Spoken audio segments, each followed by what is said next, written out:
அம்மன் அலங்காரம் தினம் தினம் காண வரம் வேணும். அம்மன் அலங்காரம் தினம் தினம் காண வரம் வேணும்.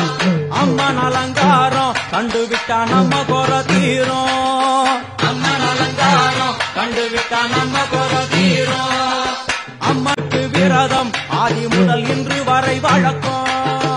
அம்மனுக்கு விரதம் ஆதி முதல் இன்று வரை வழக்கம்.